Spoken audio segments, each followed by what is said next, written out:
आरम्भां शङ्कराचार्यमध्यमाम् अस्मदाचार्यपर्यन्तां वन्दे गुरुपरम्पराम्। श्रीमत्परमहंसपरिव्राजकाचार्यवर्याः पदवाक्यप्रमाणपारावारपारिणाः यमनियमासनप्राणायामप्रत्याहार धारणाध्यानसमाध्यष्टाङ्गयोगानुष्ठाननिष्ठाः तपश्चर्याचरणचक्रवर्तिनः अनादिगुरुपरम्पराप्तवैदिकधर्मप्रचारणपरायणाः सकलदर्शनसमन्वितवेदवेदान्तसिद्धान्तप्रतिपादकाचार्याः निगमागमसारहृदयाः सर्वतन्त्रस्वतन्त्राः अनन्तश्रीविभूषितजगद्गुरु श्रीमदाद्य शङ्कराचार्य भगवत्पादस्थापितमर्यादा पोषणपरायणाः परापरविद्याविद्योतितान्तःकरणाः गोमतीतीरवासिनः पश्चिमां नायद्वारका शारदापीठाधीश्वराः अनन्तश्रीविभूषितजगद्गुरु शङ्कराचार्य श्री सदानंद सरस्वती स्वामीवर्याः विजयन्तेतरां।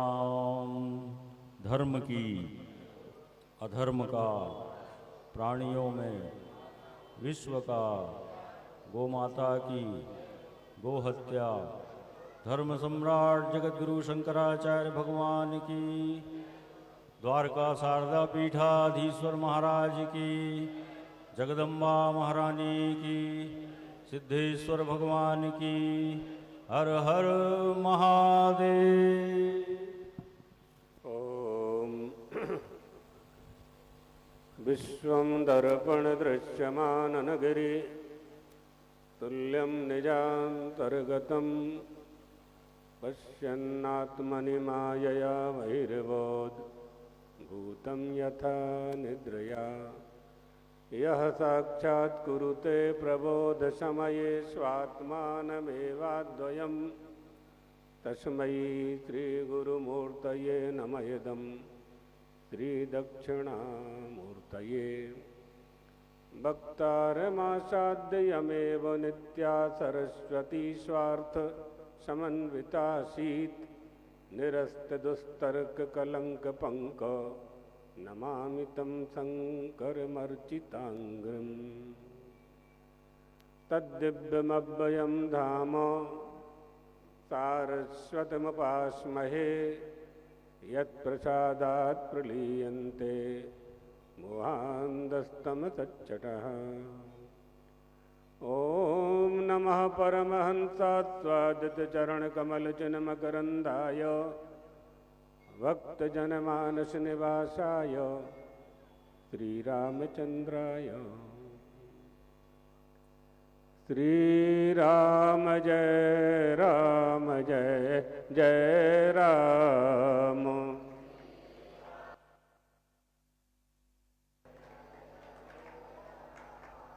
श्रीराम जय राम जय जय राम।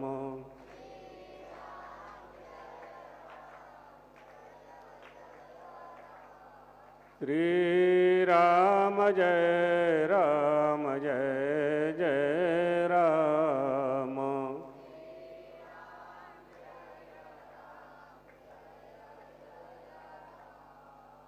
धर्म की अधर्म का प्राणियों में विश्व का गौ माता की जगद्गुरु शंकराचार्य सद्गुरुदेव भगवान की पीठद्वयाधीश्वर जगद्गुरु शंकराचार्य सद्गुरुदेव भगवान की हर हर महादेव।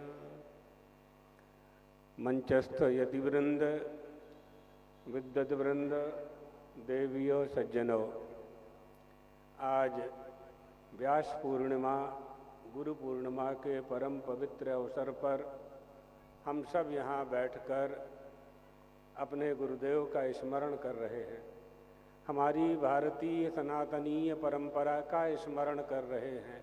वेदोक्त शास्त्रोक्त वह ऋषि परंपरा जिसने भारत को वह गौरव प्रदान किया है, सारे विश्व में भारत देश की कीर्ति पताका ध्वज, धर्म का ध्वज, धर्म ध्वज लहरा रहा है। ऐसी सांस्कृतिक परंपरा का वाहक ये हमारा भारत देश गुरु के कारण ही उत्कर्ष को प्राप्त हुआ है। गुरु के कारण ही इसको उन्नति प्राप्त हुई है। प्राचीन परंपरा से लेकर के त्रेता युग में अगर देखेंगे, भगवान श्री राम को, महाराज दशरथ को वशिष्ठ जी गुरु के रूप में प्राप्त हुए थे। भगवान श्री कृष्ण को गुरु की प्राप्ति हुई थी। जितने भी युग हैं, जहाँ जहाँ जिन्होंने कुछ पाया है, गुरु के कारण ही पाया है। और भगवान वेदव्यास तो ऐसे गुरु के रूप में हमें प्राप्त हुए कि उन्होंने एक वेद के 4 विभाग कर दिए। एक ही वेद था, भगवता महर्षिणा वेदव्यासेन, उन्होंने 4 विभाग कर दिए, ऋक यजु साम अथर्व पै अथर्ववेद, ऐसे 4 कर वेदांग 6, शिक्षा कल्प व्याकरण छंद निरुक्त ज्योतिष इत्यादि, ये षडंग वेदों का निर्माण।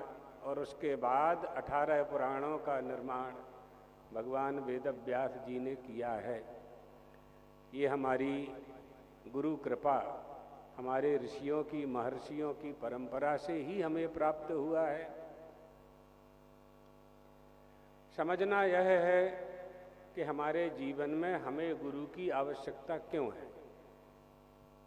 जीवन आपका चल रहा है, रोटी कपड़ा मकान आपको प्राप्त है, इस शरीर को जितनी सुविधाएं चाहिए वो सारी की समस्त प्राप्त हैं, सभी प्राप्त हैं, फिर हमें गुरु की आवश्यकता क्यों पड़ती है।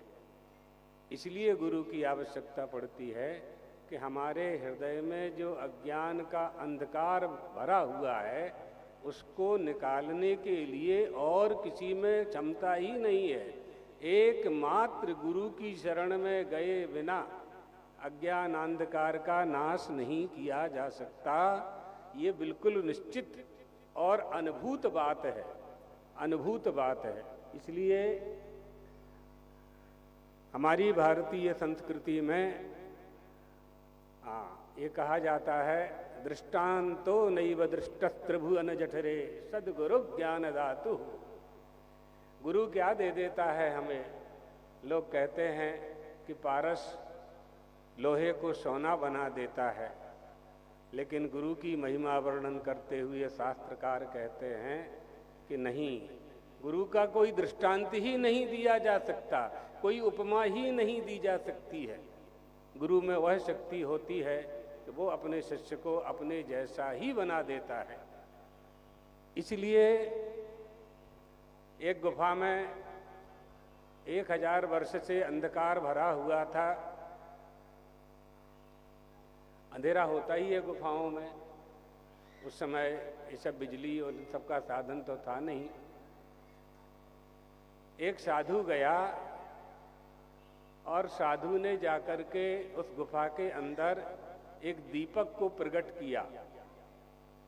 जैसे ही दीपक में ज्योति प्रकट हुई, दीपक को जलाया उसने, तो एक ही क्षण में सारा अंधकार दूर हो गया। करोड़ों वर्षों से निवास करने वाला वह अंधकार एक क्षण में ही चला गया। इसी तरह से जन्म जन्मांतर, कल्प कल्पांतर, युग युगांतर से जीवों के हृदय में जो अज्ञान अंधकार भरा हुआ है वह गुरु कृपा कटाक्ष की एक किरण से नष्ट हो जाया करता है। इसलिए हमारे जीवन में हमें गुरु की आवश्यकता होती है। दूसरा प्रश्न ये आएगा कि गुरु कैसा चाहिए। हमारे अज्ञान अंधकार को नष्ट करके ज्ञान रूपी प्रकाश प्रदान करने वाला सद्गुरु चाहिए। इसलिए सत शब्द का प्रयोग किया गया है। सद्गुरु हमें चाहिए, गुरु नहीं चाहिए, सद्गुरु चाहिए। सत्य की खोज यदि करना है, सत्य का अधिष्ठान कहीं प्राप्त करना है, सत्य को धारण करना है, तो सद्गुरु की ही आवश्यकता आपको पड़ेगी।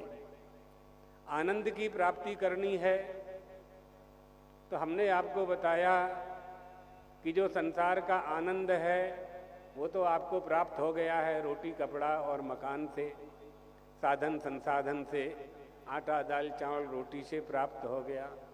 अब कौन सा आनंद चाहिए? ऐसा आनंद चाहिए जिसको प्राप्त किए बिना हम अधूरे हैं। सब कुछ मिलने के बाद भी हम क्या खोज रहे हैं और क्यों खोज रहे हैं? इसका मतलब है कि हम खोज रहे हैं तो अधूरे हैं, तभी ना खोज रहे हैं।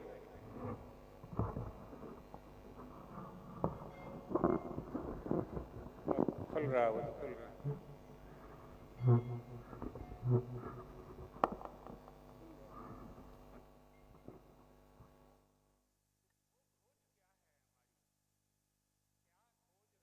ऐसी वस्तु जिसको प्राप्त किए बिना हम अधूरे हैं। नहीं, वो प्रश्न नहीं है, ये हल रहा है।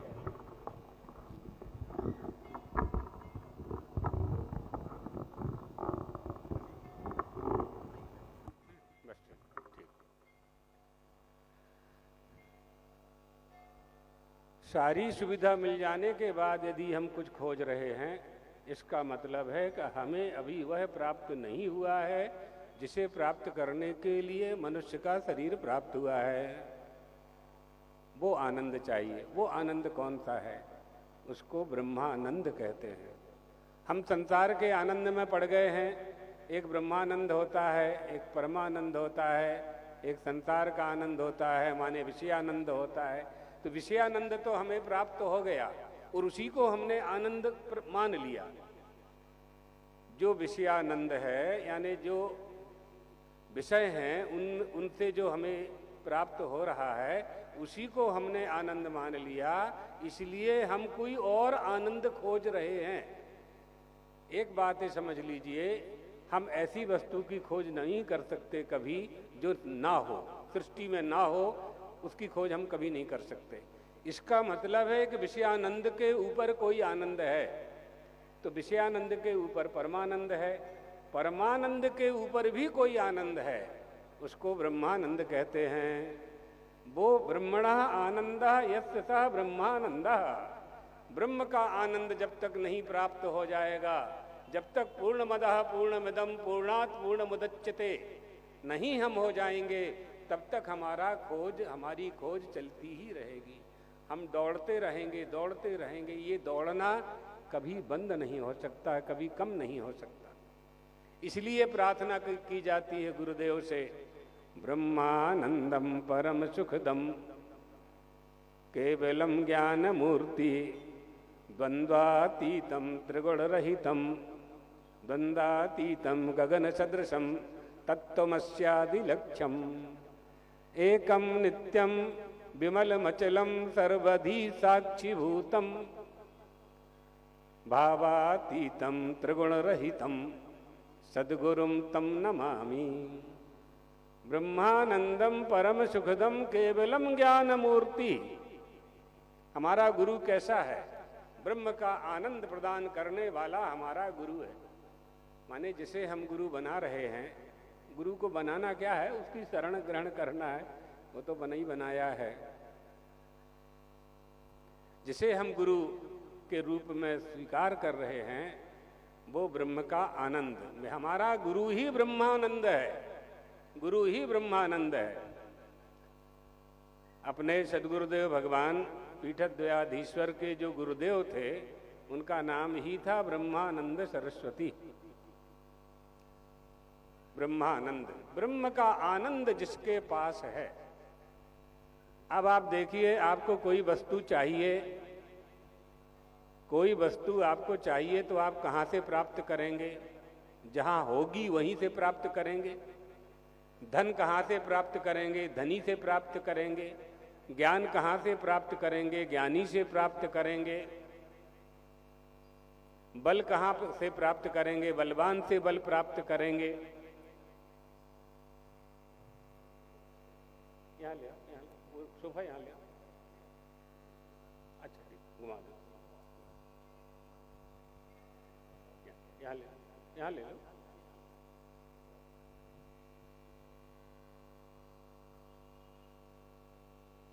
नमचार जी इस तरफ हो जाओ, हाँ और पीछे करो बस। तो आनंद कहाँ से प्राप्त करेंगे? ब्रह्म का आनंद कहाँ से प्राप्त करेंगे? जहां वह आनंद होगा वहीं से प्राप्त करेंगे। गुरु से हम क्या चाहते हैं? आप लोग गुरु की शरण में जाते हैं, नारियल अर्पण करते हैं, फूल पत्ती अर्पण करते हैं, गुरु से आप चाहते क्या हैं? धन संपत्ति तो चाहते नहीं, तो आपके घर में पर्याप्त है। गुरु से हमें ऐसी वस्तु चाहिए जो आपके घर में नहीं है, जो बाजार में नहीं मिलती है, जो क्रय विक्रय से प्राप्त नहीं होती है, जिसको खरीदा नहीं जा सकता है, जिसका विक्रय नहीं किया जा सकता है। ऐसी वस्तु हमें गुरु से चाहिए। वो कौन सी वस्तु है? उसका नाम है ब्रह्मानंद। ब्रह्मणः आनंदः यस्य सः ब्रह्मानंदः। ब्रह्म का आनंद। जब तक वह ब्रह्म का आनंद नहीं प्राप्त हो जाएगा तब तक आपकी दौड़ चलती रहेगी। यदि इसी जन्म में आपने नहीं पाया उस आनंद को, तो आप फिर जन्म लेंगे, फिर जन्म लेंगे, फिर जन्म लेंगे। आपका आवागमन पुनरपि जननम पुनरपि मरणम पुनरपि जननी जठरे शयनम, ये चलता ही रहेगा। इससे यदि मुक्त होना है तो सद्गुरु की शरण स्वीकार करना चाहिए। वही बताएंगे कि ऐसा कौन सा उपाय है, कौन सा मार्ग है जिसे स्वीकार करने से, जिसका आलंबन लेने से हमारा आवागमन से हम मुक्त हो सकते हैं। तो प्रार्थना की जाती है कि हमारा जो गुरु है उसके पास ब्रह्म का आनंद है, वो ब्रह्मानंद ही है, साक्षात ब्रह्मानंद है।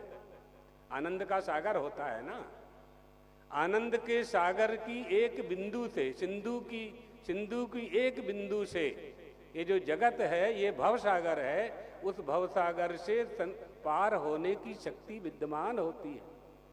ब्रह्मानंदम परम सुखदम, परम सुख प्रदान करने वाला है हमारा गुरु। परम सुखम ददातीति इति परम सुखदम, परम सुख प्रदान करने वाला है। परम सुख माने उसके बाद कोई सुख नहीं, छेल्ला सुख, अंतिम सुख जिसे कहते हैं। उसके बाद सुख की पराकाष्ठा, कोई सुख नहीं है ही नहीं उसके बाद।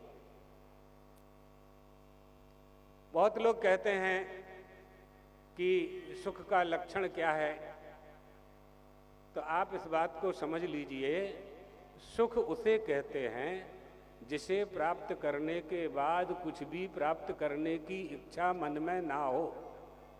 समझ लीजिए आपने सुख पा लिया है। यदि आप कुछ पाना चाहते हैं तो अभी अधूरे हैं। जब तक आपके मन में कामना बनी हुई है तब तक आप अधूरे हैं। जब तक आप किसी से कुछ मांग रहे हैं तब तक आप अधूरे हैं। जब तक आप लेन देन व्यापार कर रहे हैं तब तक आप अधूरे हैं, क्योंकि इन सब व्यापार से आप कुछ प्राप्त करना चाहते हैं। जिसे आप प्राप्त करना चाहते हैं वो आपको पूर्णमदः पूर्णमिदं नहीं कर सकता है। वो आपको केवल सांसारिक सुख प्रदान कर सकता है, भोजन आदि की व्यवस्था कर सकता है बस। लेकिन इसके ऊपर का जो लक्ष्य है, उसके ऊपर का जो लक्ष्य है, जिसे प्राप्त करने के लिए हमने गुरु की शरण में ली है, शरण ग्रहण की है, वो सद्गुरु से ही प्राप्त हो सकता है। उस लक्ष्य की पूर्ति सद्गुरु से ही प्राप्त हो सकती है। गुरु की शरण में जब जाता है शिष्य, साष्टांग प्रणाम करता है, हाथ जोड़ करके बैठ जाता है, नरियल जल समिधा अर्पण करता है, पूछता है, गुरुदेव को नाम बंधः कथमेश आगतः कथम प्रतिष्ठाश्च कथम विमोक्षः कोशावनात्मा परमः को आत्मा तयोर विवेका कथमेद उच्चताम। गुरुदेव बताइए, बंधन क्या है, मोक्ष क्या है, आत्मा क्या है, अनात्मा क्या है, धर्म किसे कहते हैं, अधर्म किसे कहते हैं, पुण्य क्या है, पाप क्या है। इनको समझ करके गुरु से जो प्राप्त करना, यानी जो उपदेश हम प्राप्त करना चाहते हैं, उससे अधर्म की निवृत्ति, पाप की निवृत्ति और धर्म में प्रवृत्ति, दो ही है ना हमारे पास। आप लोगों के पास दो ही मार्ग हैं, एक प्रवृत्ति मार्ग, एक निवृत्ति मार्ग। अभी वहां नहीं जाते, गुरु की ही बात करते हैं हम। आज गुरु जी की ही बात करेंगे बस। ऐसे गुरु प्राप्त होना चाहिए, दुनिया को मिले चाहे न मिले, ऐसे गुरु हम लोगों को प्राप्त थे। ऐसे गुरु हम लोगों को प्राप्त हैं जिनका आप दर्शन कर रहे हैं। सामने मूर्ति है, पीठद्वयाधीश्वर जगतगुरु शंकराचार्य जी भगवान हम सबको प्राप्त हैं। हमारे इस क्षेत्र का इतना बड़ा सौभाग्य जो विश्व में किसी को प्राप्त नहीं हो सकता, इतना बड़ा सौभाग्य और इतनी कृपा गुरुदेव ने हमारे क्षेत्र पर की, तो उस सौभाग्य को स्थिर रखना है, उसको सुरक्षित रखना है। कोई वस्तु कैसे सुरक्षित होती है? जब आप उसको महत्व देते हैं। जिस वस्तु को आप महत्वपूर्ण मानते हैं उसी की आप सुरक्षा करते हैं। तो सुरक्षा करने का उपाय क्या है?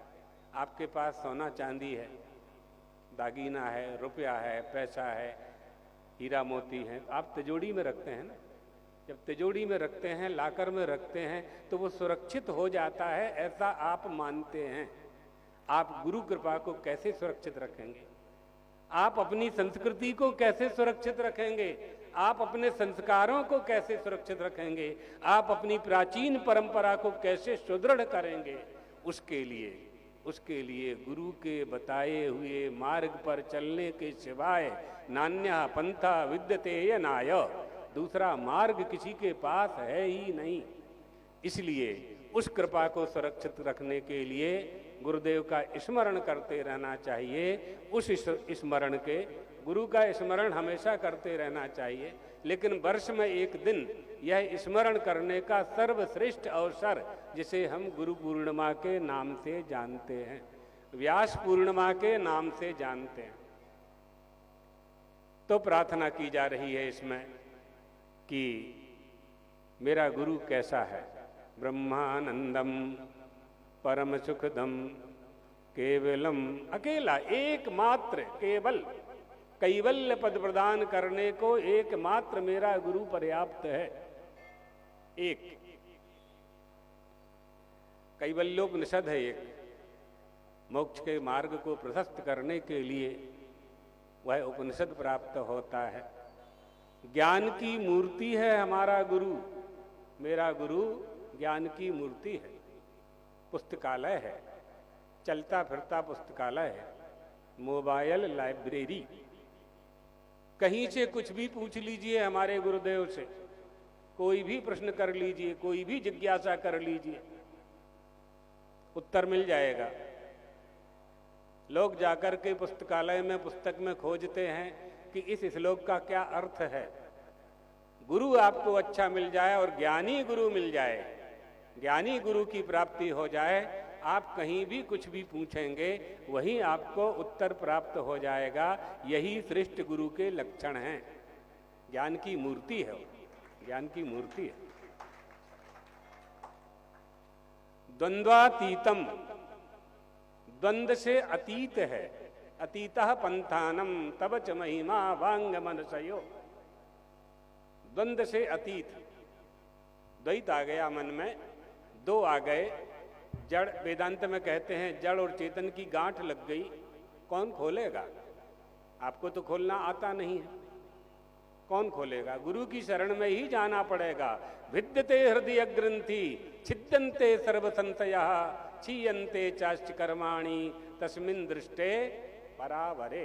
परंच अवरंच परावरम, तस्मात् अवरम, उससे भी ऊपर परावर। इसलिए भगवत पादाद्य शंकराचार्य जी की वृद्धावली में कहा जाता है पारावार पारिणाः, ये कहा जाता है। द्वंद्व, द्वंद्व से जो मुक्त कर दे, ऐसा मेरा गुरु। द्वंद्वातीतम, अतीत, गगन सदृशम व्यापकत्वात्, विभू जहां है व्यापको लिंग एव च, व्यापकता जहां विद्यमान है, कैसी व्यापकता, गगन के जैसे, आकाश के जैसे व्यापकता जहां विद्यमान, विशाल हृदय जहां भरा हुआ, विशाल हृदय है जिनका, सबका समावेश जिसमें हो जाता है, गरीब का भी, अमीर का भी, छोटे का, बड़े का, ज्ञानी का, अज्ञानी का, मूर्ख का, विद्वान का,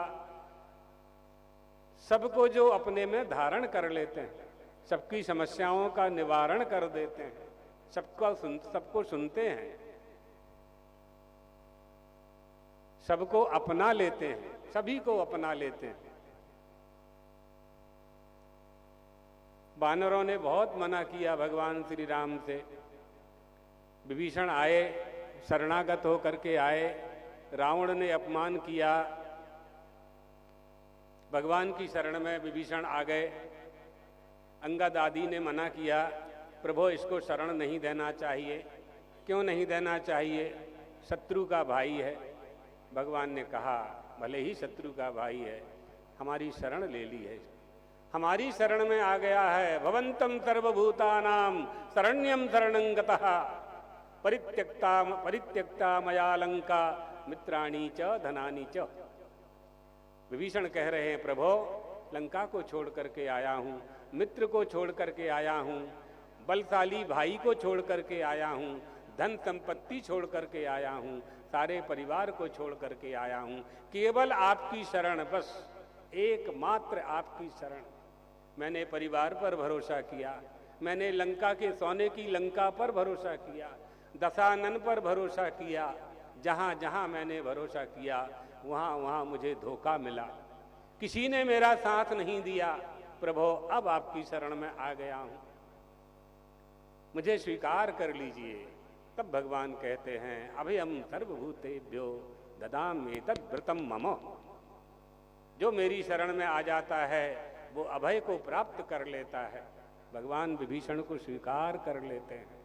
गगन सदृशम, ऐसी व्यापकता, ऐसी व्यापकता, विशाल हृदय जिनका हो। गगन सदृशम तत्त्वमस्यादि लक्ष्यम, तत्त्वम असि, तत्त्वमसि। तत् माने सह, सह माने वह माने ईश्वर, तुम याने तुम, असि याने हो। जिनका मेरे गुरुदेव का लक्ष्य हमेशा तत्व में ही रहता है, यहां वहां दूसरा कोई काम ही नहीं है उनका, तत्व में ही जो लगे हुए हैं हमेशा। तत्व किसे कहते हैं? वदन्ति तत्तत्त्वविदस्तत्त्वम् यज्ञानमद्वयम् ब्रह्मेति परमात्मेति भगवान इति शब्दते। ब्रह्म, परमात्मा और भगवान, जीवात्मा, परमात्मा, महात्मा, सबको, सारी भूतेषु भूतेषु विचित्त धीरा, एक दृष्टि बस आत्मा, एक दृष्टि आत्मा, सब कुछ ब्रह्ममय है, सारी सृष्टि ब्रह्ममय है। ऐसी दृष्टि बन चुकी है जिनकी, तत्त्वमस्यादि लक्ष्यम, अर्थात तत् और त्वम पदार्थ का शोधन कर लिया है जिन्होंने। शोधितयो हो तत्त्वम पदार्थयो हो श्रुत्या ऐक्यम विधीयते नत्व शोधतयो हो। तत् और त्वम का शोधन जिन्होंने कर लिया है, ऐसे मेरे गुरुदेव को गुरु पूर्णिमा के अवसर पर मैं नमस्कार करता हूं। तत्त्वमस्यादि लक्ष्यम एकम नित्यम विमलमचलम, वो मेरे एक है, एकमात्र, एकम, नित्य है। यानी गुरु का जन्म नहीं होता है, गुरु का जन्म भी नहीं होता है, गुरु की मृत्यु भी नहीं होती है, ना वो आते हैं न जाते। नहीं जनि मरणम पाप, नहीं जनि मरणम यस्यांतम नादि मध्यम, नहीं जनि यस्यांतम नादि मध्यम नहीं कर चरणम, नाम गोत्रम न सूत्रम, नो जातिर नैव वर्णः न भवति पुरुषो, नो नपुंसो न च स्त्री, नाकारम नो विकारम नहीं जनि मरणम नैव पुण्यम न पापम, ना तत्त्वम तत्त्वमेकम सहज समरसम सद्गुरुम तम नमामि। ऐसे सदगुरु को नमस्कार किया जाता है। नहीं जनि मरणम, जिनका जन्म होता है उनकी मृत्यु होती है। गुरुदेव को अगर जन्म वाला आप मानोगे तो मनुष्य मानोगे, मनुष्य मानोगे तो मनुष्य के गुण और धर्म का आरोप करोगे, क्योंकि गुरुजी भी विश्राम करते हैं, आप भी विश्राम करते हो। गुरुजी भी भोजन करते हैं, आप भी भोजन करते हो। गुरुजी भी चलते फिरते हैं, आप भी चलते फिरते हो। तो आपके मन में दोष, आपके आप में दोष बुद्धि बन जाएगी। इसलिए गुरु को मनुष्य नहीं मानना है। अगर मनुष्य मान लिया आपने तो मानव जैसा ही व्यवहार उनके साथ करेंगे। जैसे संसार के लोगों से आप झूठ बोलते हैं वैसे ही झूठ गुरु से बोल देंगे तो आपका पतन हो जाएगा। इसलिए मेरा जो गुरु है, ना उसका जन्म है ना उसकी मृत्यु है। जन्म तो जीव जंतुओं का होता है। ये तो जीव जंतुओं को जगदीश्वर कल्याण कराने वाली पद्धति को प्रदान करने वाले को गुरु कहते हैं। सबका कल्याण करने वाले, इस मनुष्य के अंदर, मनुष्य के हृदय में परमात्मा प्रकट करने वाले को सदगुरु कहते हैं। मनुष्य कहाँ, मनुष्य में क्षमता कहाँ, गुरु में क्षमता है। गुरु अपने शिष्य का गौरव बढ़ा देता है। गुरु अपने शिष्य का गौरव बढ़ा देता है। गुरु की सेवा करने से शिष्य के गौरव में वृद्धि होती है। गुरु की सेवा करने से शिष्य के धन में वृद्धि होती है। गुरु की सेवा करने से शिष्य का यश की प्राप्ति होती है शिष्यों को। ये गुरु की सेवा का फल है। न उसका आदि है और न उसका अंत है। यस्यांतम नादि मध्यम नहीं कर चरणम, न उसके हाथ हैं और न पैर हैं गुरु के। अब आप समझेंगे कि गुरु को कहां स्थापित किया जा रहा है। बिना हाथ पैर वाला कौन होता है ना? गुरु बिना हाथ पैर वाला कौन होता है? निर्गुण निराकार ही होता है। तुलसी बाबा, आप लोग रामचरितमानस पढ़ते हैं, एक प्रसंग में तुलसीदास जी महाराज कहते हैं भगवान श्री राम के लिए, यहाँ क्या कह रहे हैं गुरु की वंदना में? नहीं कर चरणम, ना उनके हाथ हैं और ना उनके पैर हैं। यस्यांतम नादि मध्यम नहीं कर चरणम, नाम गोत्रम न सूत्रम, ना उनका गोत्र है ना उनकी जाति है, ना हाथ है ना पैर है। तुलसी बाबा क्या कह रहे हैं श्री राम को? बिन पग चलय सुनय बिनु काना, कर बिनु कर्म करय विधि नाना, आनन रहत सकल रस भोगी, बिन वाणी वक्ता बड़ जोगी, कर बिनु परस नयन बिनु देखा, ग्रह ही घ्राण बिनिवास अशेषा। ये कहा ना तुलसीदास जी महाराज ने रामायण में। किसके लिए कहा? श्री राम के लिए। गुरु की वंदना करने वाले अपने गुरु को कहाँ स्थापित कर रहे हैं? श्री राम क्या हैं? श्री राम ब्रह्म हैं। रामम विद्धि पर ब्रह्म सच्चिदानंदमद्वयम, राम ब्रह्म परमार्थ रूपा, अभिगत अलख अनादि अनूपा। राम को ब्रह्म कह दिया। अब यहाँ गुरु क्या हो रहा है? जब हाथ पैर ही नहीं है तो निर्गुण हो गए, तो गुरु ब्रह्म हो गया ना। जब गुरु ब्रह्म होगा तब ब्रह्मानंदम परम सुखदम केवलम ज्ञान मूर्ति, ब्रह्म का आनंद प्रदान करने वाला बन जाएगा, है ना? ब्रह्म का आनंद प्रदान। हमारे सदगुरुदेव भगवान को, उनका नाम ही था सदगुरुदेव भगवान के गुरुदेव का नाम था ब्रह्मानंद जी सरस्वती, ज्योतिर्मठ के शंकराचार्य जी थे। एक ही मठ के शंकराचार्य थे। उन्होंने ऐसे शिष्य को पाया कि उन्होंने 2-2 मठों को सुशोभित किया, ज्योतिष पीठ और द्वारका शारदा पीठ। शिष्य ने गुरु का गौरव बढ़ाया। कौन के किसके शिष्य हैं ये कहा जाता था, पूछा जाता था। विदेशों से लोग आते थे, प्रयागराज में रिसर्च किया जा रहा था आद्य शंकराचार्य जी पर। उस शोधकर्ता ने लिखा अपनी थीसिस में कि एक शंकराचार्य को मैंने ऐसे पाया जो ब्रह्मानंद सरस्वती जी महाराज के शिष्य थे और उन्होंने 2-2 पीठों का दायित्व निर्वहन किया। ये उसने शोध में लिखा है। तो शिष्य से गुरु की महिमा, गुरु को महिमा मंडित किया उन्होंने, उनकी महिमा में वृद्धि की। गगन सदृशम तत्त्वमस्यादि लक्ष्यम एकम नित्यम विमल मचलम। विमल मल रहत हैं, मल विक्षेप आवरण को दूर करने वाले हमारे गुरुदेव, शिष्य के साधक के मल को, विक्षेप को, आवरण को दूर करके उत्तम ज्ञान प्रदान करने वाले गुरुदेव अचल हैं। अचल, अचल कहते हैं कूटस्थ को, कूटस्थ बिल्कुल। पानी में पाषाण भीगत डूबत है भीगत नहीं, ऐसे ही नर को ज्ञान मानत है मानत नहीं। काला पत्थर पानी में डाल दीजिए, 1000 साल तक पड़ा रहेगा, एक बूंद पत्थर, एक बूंद पानी अंदर नहीं जाएगा। 1000 साल तक मेरा गुरु संसार सागर में रहेगा, संसारियों का उद्धार करेगा, लेकिन संसार का एक भी प्रपंच उसके अंतःकरण में प्रवेश नहीं कर सकता। एक भी प्रपंच प्रवेश नहीं करता। नदी किनारे का पत्थर, नदी किनारे का वृक्ष अनंत काल से खड़ा हुआ है और जल प्रवाहित हो रहा है। समय की नदी की वेगवती धारा प्रवाहित हो रही है, पत्थर देख रहा है, कूटस्थ बना हुआ है, साक्षी बना हुआ है, साक्षी देख रहा है, निरंतर जल प्रवाहित हो रहा है, धारा प्रवाहित हो रही है, उसको कूटस्थ कहते हैं, अचल कहते हैं, अचल। कूटस्थो ब्रह्म जीवेशा वित्तेवं विच्चतुर्विधा घटाकाश महाकाश जलाकाशा वृखे यथा।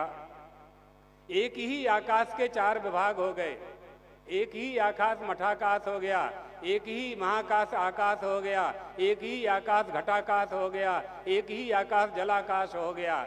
एक ही ब्रह्म था, उसके 4 विभाग हो गए, राम लक्ष्मण भरत शत्रुघ्न। तत्व एक है, वदन्ति तत्तत्त्वविदः तत्त्वं यज्ञानम् अद्वयम्। अद्वय ज्ञान, तत्व एक है। उस तत्व को जानना चाहिए, उस तत्व को जानना चाहिए। यही गुरु से चाहिए, यही गुरु से चाहिए। एकम नित्यम विमलमचलम सर्वधी साक्षीभूतम। सर्वधी, धी माने बुद्धि, धी माने तत्व जिज्ञासा बुद्धि, सबकी बुद्धियों का वो साक्षी है। एकम नित्यम विमलमचलम सर्वधी साक्षीभूतम। भावातीतम, भाव से अतीत, भावातीतम, त्रिगुण रहितम, सत्वगुण रजोगुण तमोगुण, तीनों से हनुमान जी महाराज जब चले सीता जी की खोज करने के लिए, समुद्र उल्लंघन करने के लिए तैयार हुए, देवताओं ने परीक्षा लेने के लिए माया को भेज दिया। सबसे पहले सत्तगुड़ी माया आई। सत्तगुड़ी माया मैनाक पर्वत के रूप में प्रकट हुई। हनुमान जी से कहा विश्राम कर लीजिए, बहुत बड़ा समुद्र है, एक ही छलांग में आप इसे पार नहीं कर सकते हैं। हनुमान जी ने कहा नहीं। हनुमान ते ही परसा, स्पर्श कर दिया, प्रणाम किया। राम काज कीने बिना मोह कहाँ विश्राम। परमात्मा श्री राम का जब तक मैं कार्य सिद्ध नहीं कर दूंगा, मैं विश्राम नहीं करूंगा। यहां हनुमान जी महाराज ने सत्तगुड़ी माया पर विजय प्राप्त किया। रजोगुड़ी माया आ गई, सुरसा नाम अहिन की माता, उस पर भी विजय प्राप्त की। राम कथा होने वाली है, उसमें सुनाएंगे, ये सब प्रवचन होंगे। रजोगुणी माया सुरसा पर विजय प्राप्त की, और रजोगुण युक्त तमोगुणी माया मिली, उसका नाम था सिंगिका। उसका भी उद्धार हनुमान जी महाराज ने किया, उस पर भी विजय प्राप्त की। और अंत में शुद्ध तमोगुणी माया मिल गई प्रवेश द्वार पर। नाम लंकिनी एक निसचरी, सो कह चलसी मोहि निंदरी, जानहि नहीं मरम सठ मोरा, मोर आहार जहां लगी चोरा। लंका में कोई चोरी से प्रवेश करता है वो मेरा भोजन है। हनुमान जी ने कहा कि अगर तुम सुरक्षा अधिकारी हो और चोरी ही तुम्हारा आहार है तो रावण को क्यों नहीं खाया? रावण भी तो इसी दरवाजे से सीता माता को लेकर के गया, चोरी करके तो लाया। सामने कहाँ युद्ध किया रावण ने? अशोक वाटिका में, पंचवटी में, जब सीता जी माता जी अकेली थी, उसी समय तुम्हारे देश का राजा हमारी प्रभु भगवान परमात्मा श्री राम की शक्ति को चोरी से उठा करके लाए। और अगर चोरी ही तुम्हारा आहार है तो फिर तुमने रावण पर यह नियम लागू क्यों नहीं किया? कहाँ मानने वाली थी? तमोगुणी थी। तमोगुणी समझाने से समझती नहीं है। जिसमें तमोगुण आ जाता है, तमोगुण से क्रोध आ जाता है। और अंधी करोमि भुवनम बदरी करोमि, जब मनुष्य क्रोधी होता है तो अंधा हो जाता है, बहरा हो जाता है, नहीं सुनता किसी की। माँ बोलती है बेटे को तेरे पिता हैं, नहीं सुनता, पिता का अपमान कर देता है क्रोध में। ये तमोगुण है ना, ये शुद्ध तमोगुण है। नहीं मानता, बहरा हो जाता है, नहीं सुनता दूसरों की बात। गांव के लोग समझाते हैं, पड़ोसी समझाते हैं, नहीं समझना चाहता है, क्रोध के कारण, तमोगुण के कारण। हनुमान जी ने सोचा बहुत विलंब हो जाएगा, इससे इसी तरह से बहस करते रहेंगे तो मुठिका एक महाकपि हनि, रुद्र बमत धरनी ठन मनी। मुष्टिका प्रहार कर दिया, मूर्छित होकर के गिर पड़ी।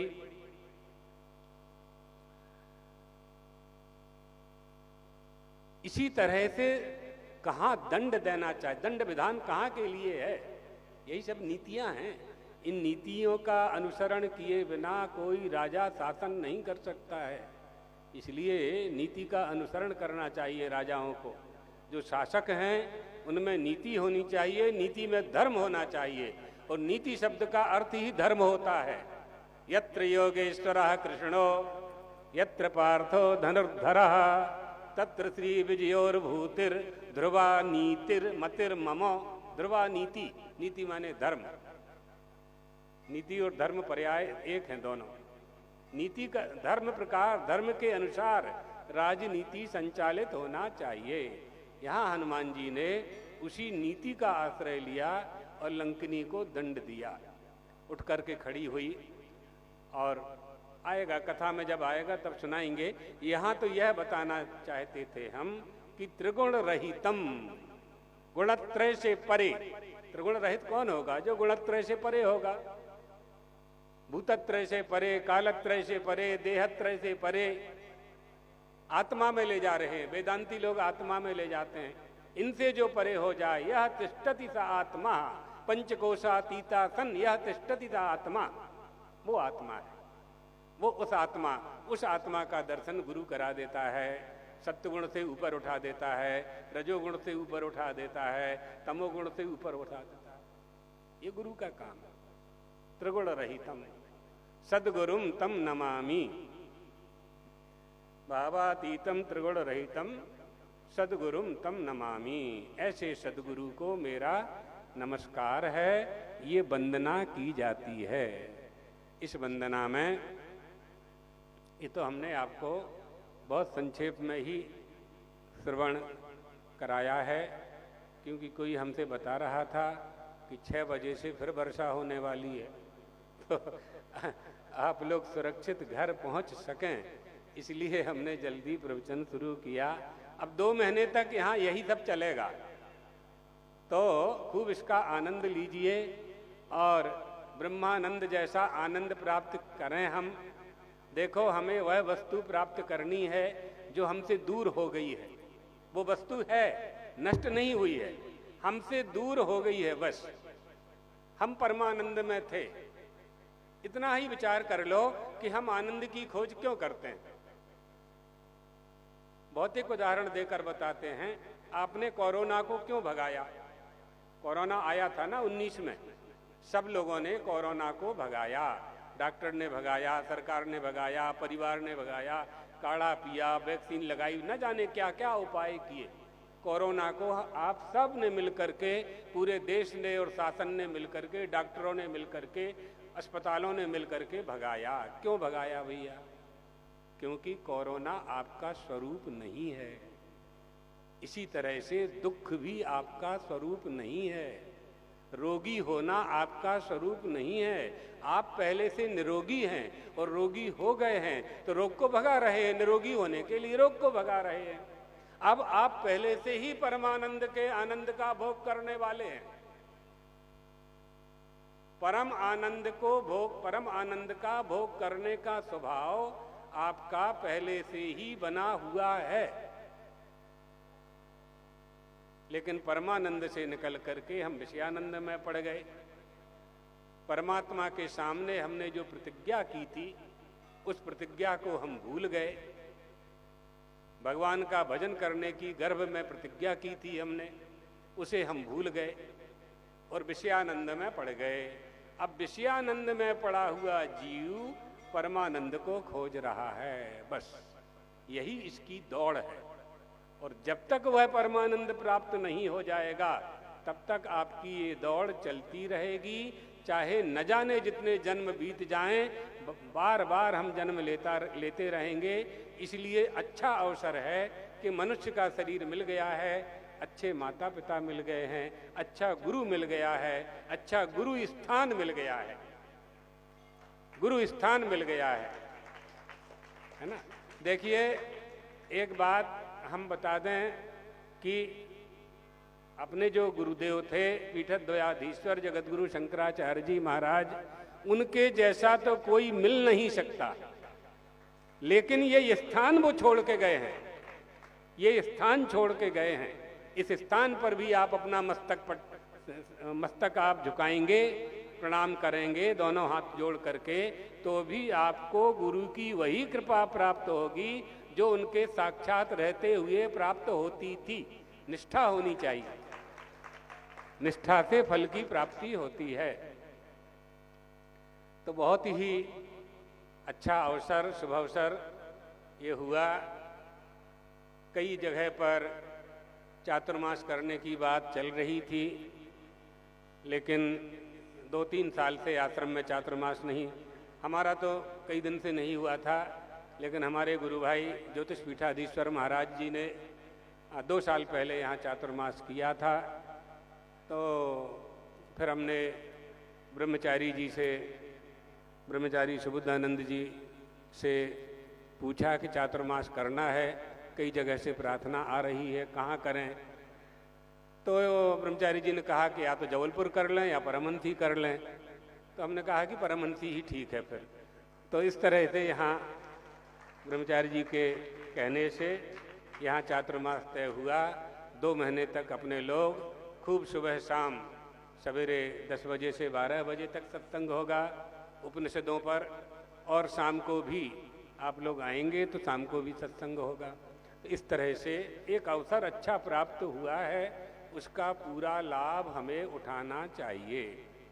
यही कहते हुए आप सबको भगवान द्वारकाधीश, भगवती राजराजेश्वरी, भगवान वेदव्यास और अपने अपने सद्गुरुदेव भगवान आप सब पर कल्याण करें, आपकी बुद्धि में धर्म की स्थापना हो, ऐसी प्रार्थना करते हुए अपनी वाणी को यहीं विश्राम देते हैं। आपके सामने यतिवृंद बैठे हैं, ये भी सब यहीं चातुर्मास कर रहे हैं।